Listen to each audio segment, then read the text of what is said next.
Well, I grew up in New Milford, which is a small town just south of Rockford. Went to country school. When I graduated from 8th grade, they closed our high school and I had to come to Rockford to go to Lincoln Junior High. And then I went from there to East High. We had what you might call a farmette, about 17 acres, so we always had chickens, pigs, horses, cows, a big garden, a corn crib, the barn, the pigsty, everything that went along with the farm, except an acreage to cultivate. It was my grandfather's house, and he used to farm on shares around the town of New Milford.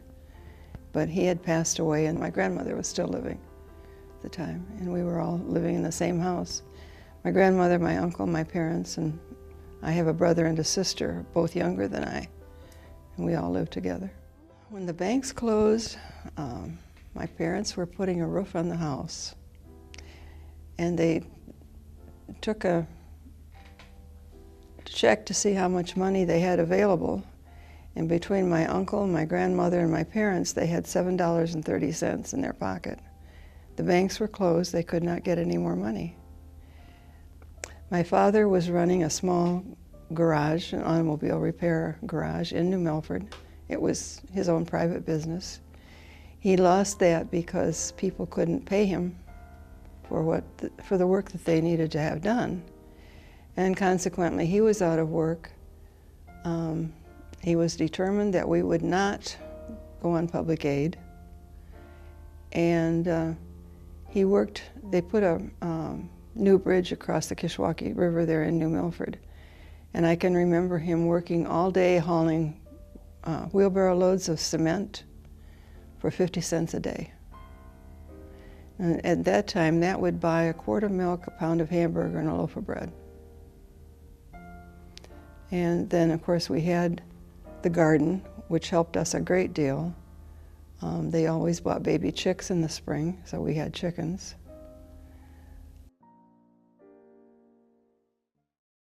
I think we were just outside in the yard, and then we got a phone call from one of the neighbors. And everybody was then turned on the radios to find out what was going on.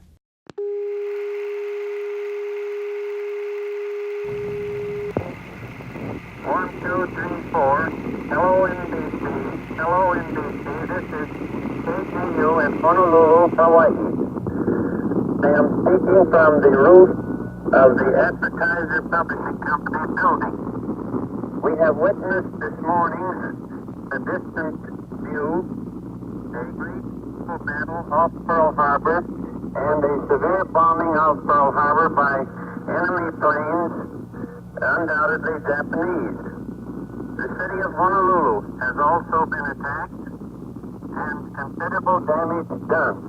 This battle has been going on for nearly 3 hours. One of the bombs dropped within 50 feet of KGU Tower. It is no joke, it is the real war.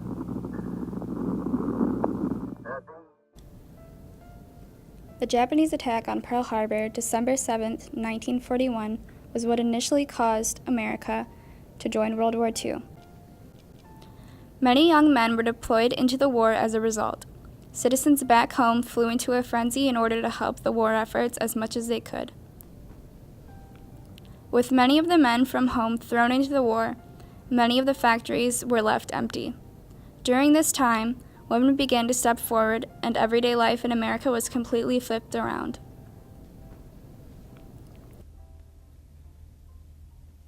At that time, you got the, in the theaters, you know, if you went to the movies, you got all the films of everything that was happening over there. Of course, the newsreels were something that everybody wanted to see, because that and Life magazine with all their pictures was our version of the war. We didn't get it on TV with breakfast, lunch, and dinner like they can do now. It was strictly secondhand. And a lot of the things that we learned about, it was all over by the time we found out about it. When I started out at 13, we always had free shows on Tuesday night in New Milford. They would come, some company would come out and project a black and white movie on the side of a building that was painted white, and you could sit there and watch it for free. Movies were a big thing. People would be lined up for blocks to see a movie. And they made sure that we had a 30-minute intermission so we could always have time to run into the grocery store and get ice cream or whatever else we might want. When I started babysitting, I started buying my own clothes, and I took care of my own expenses from then on. My parents never had to pay for anything. With many men and women in the war, there were still many civilians left on the home front. Many of those who stayed at home went to work in factories as electricians, welders, and riveters, and filled other traditional male jobs such as working on the farms while their husbands, fathers, boyfriends, brothers, and sons left to fight. Although only 1/3 of the state's adult female population was employed during the war, the 2/3 that were not employed found other ways to assist the war effort. Among many volunteer activities, women offered their services to the Red Cross and the Office of Civilian Defense, providing recreation to the men in canteens and selling war bonds. Rosie the Riveter helped assure that the Allies would have the war materials that they needed to defeat the Axis. When I was 15, I was working for General Telephone. At that time, General Telephone handled all the small towns around Rockford. And they hired me for 15 cents an hour to be a part-time relief operator. And so I worked for them for a year and a half. And it was the same switchboard that my mother had operated when she was a telephone operator during World War I. So it wasn't too modernized. We had 2 lines into Rockford, which were frequently busy. If there was an emergency, like a grass fire or anything like that, and we had them frequently, you had to open all the lines and then ring 4 long rings for everybody all at once. And you kept them all open, and then the people would answer the phones, and you could tell them where the fire was and what was needed. So you were kind of like the emergency contact whenever something really went wrong out there. The only thing you had to be very careful of what you said, because if you said something that no one knew about, they'd say, "Oh, you were eavesdropping while you were at the telephone office, huh?" And I'd have to say, "No, I don't know about that, even if I did know about it," because you couldn't make any remarks that might be taken the wrong way. But I made enough to buy my own clothes, my own school books, or whatever was required, the annuals, pay my own expenses going to school. Doesn't sound like much, but you got a lot more for 15 cents then than you do now. So yeah. From Camp Grant past our house was the only route to the rifle range where they trained every day. And at that time, New Milford School Road was just a gravel road off a 2-lane highway. So by the time they reached our front yard, which was a large front yard with a lot of trees, that's where they took their break because it was shady.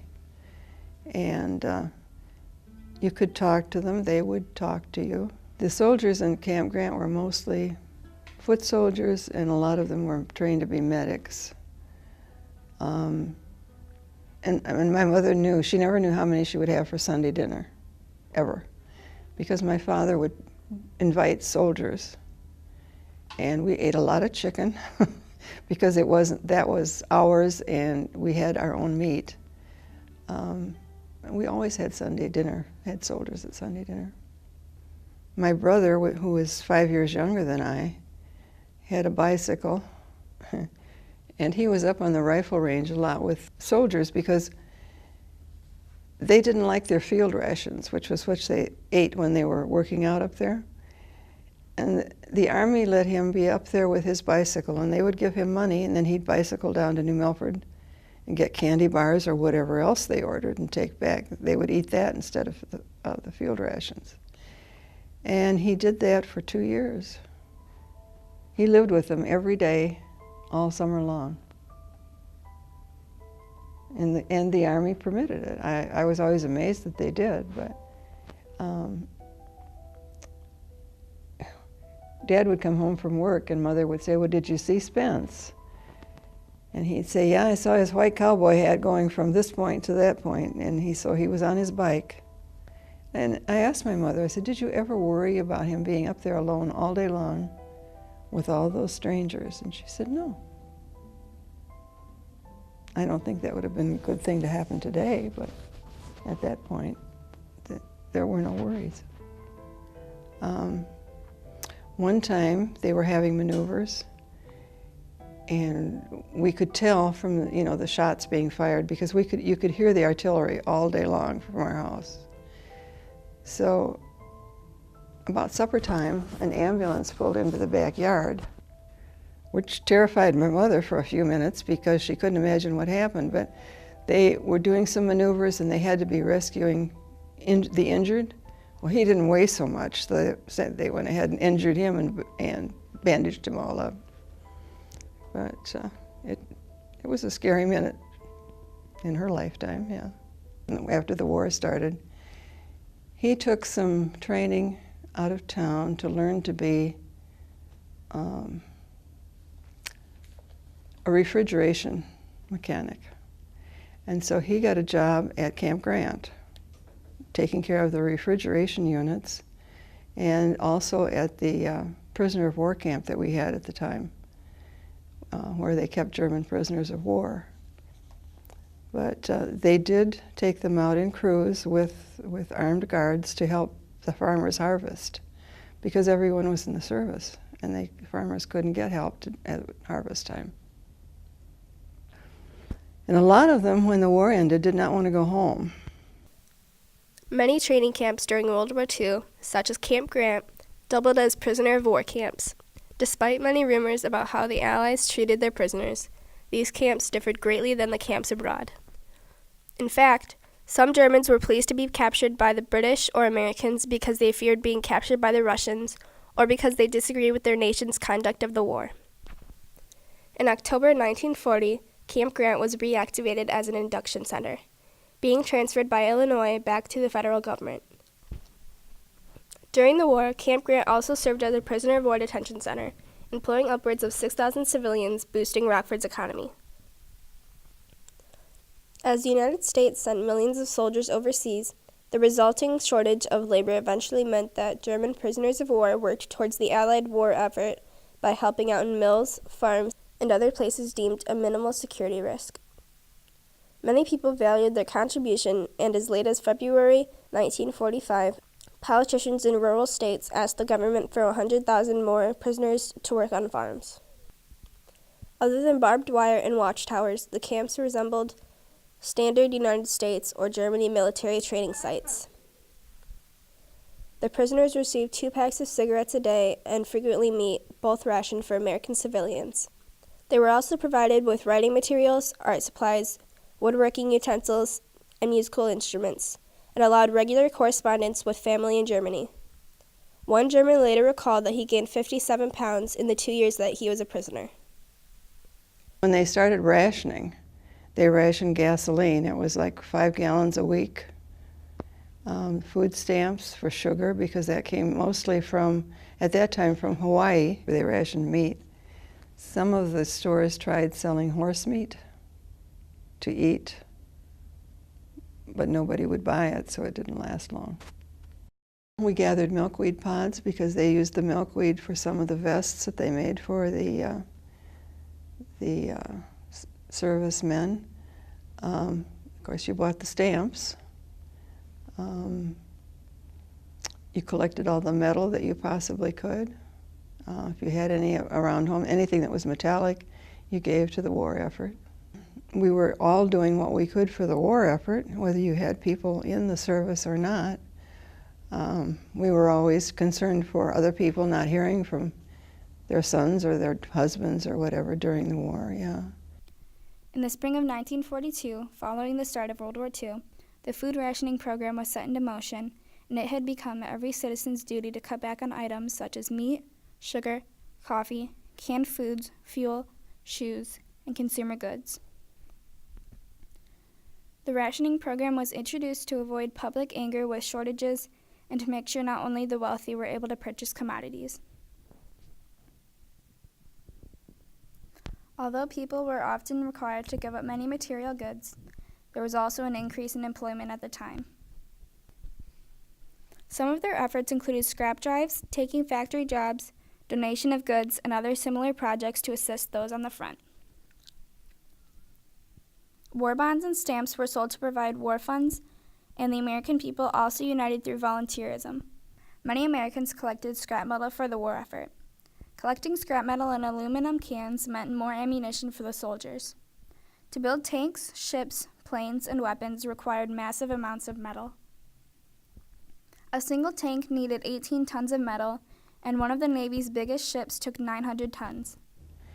And nylons were just out of the question. And so they came out with this leg paint that you could paint your legs different color, to look like stockings. And that worked out fine, except if you perspired, then your stockings had runs in them because of the perspiration trickling down your legs. Because nothing was air conditioned. I worked in a huge office and it was not air conditioned at all. And we were required to wear stockings or leg paint or something. And we had the hose with the seam up the back, which had to be straight, so seamless hose didn't come out till later than that. And we thought they looked funny. It took a while to get used to. A lot of the gals wore the leg paint. Then some of us just decided, well, we'd go bare-legged, and finally they accepted that. But that was a big move on the part of my employer anyway. Propaganda was a highly effective tool in reaching the masses. During rationing time, Americans learned to utilize what they had. People could avoid the limits imposed by rationing and save food for soldiers by planting victory gardens. By 1945, an estimated 20 million Americans planted gardens in their backyards, in empty lots, and on the rooftops of city buildings. This resulted in a production of approximately 40% of America's vegetables. Sugar rationing took effect in May 1943 with the distribution of sugar buying cards. Coupons were distributed based on family size, and the coupon book allowed the holder to buy a specified amount. Women who could receive additional sugar, but first they had to complete a special application. Ration stamps became a kind of currency, with each family being issued a war ration book. Red stamp rationing covered all meats, butter, fat, and oils, and with some exceptions, cheese. Blue stamp rationing covered canned, bottled, and frozen fruits and vegetables, plus juices and dry beans, and such processed foods as soups, baby food, and ketchup. Other than that, the only thing that I noticed in going to Lincoln, my dad worked in Rockford at the time, and every morning at 7 o'clock he would drop me off at 11th Street and Broadway, and then I got to walk the rest of the way because he couldn't spare the gasoline to take me there and then go back to work. We only got 5 gallons a week. So that was the major change, actually. They had a big Victory Day parade in Rockford, and we were down there in all the hubbub, and it felt wonderful. We couldn't imagine what it would be like to have everybody back home again. It was just a great day. We would go to dances in Monroe, Wisconsin, and polka all night till midnight, then come home and go to work the next day. And we'd go out of town on weekends. We spent a lot of weekends in Milwaukee and Chicago, going to the plays and dancing at the Aragon in Chicago. I don't know if you've ever heard of the Aragon Ballroom, but it was one of the very classiest places you could go to dance.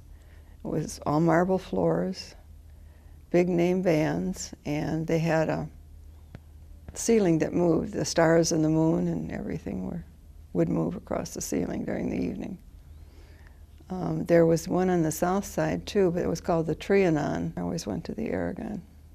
I had several dates in there. It was nice. I was almost 30 when I got married. I was having too much fun, and I wasn't really looking for a husband.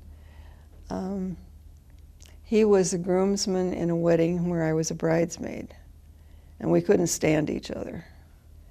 So we didn't see each other again for about 2 years. And then I made the comment, the company that I worked for was having a Christmas dance. And I said to the friend whose wedding he had been in, I said, well, you know, I really don't know who to ask to the dance. And we were just talking, and a couple of days later, her husband called and said, oh, I called Carl, and he said he'd be willing to go. I said, you did what? So I was stuck with him. And I still didn't like him. But after about 2 more years, he wore me down. It happened once, and it can happen again. But this time it would be so much more destructive because of the weaponry that we have anymore. We've had one major war, the Civil War, on our soil. Otherwise, we've been very fortunate not to have had any other major conflicts in this country.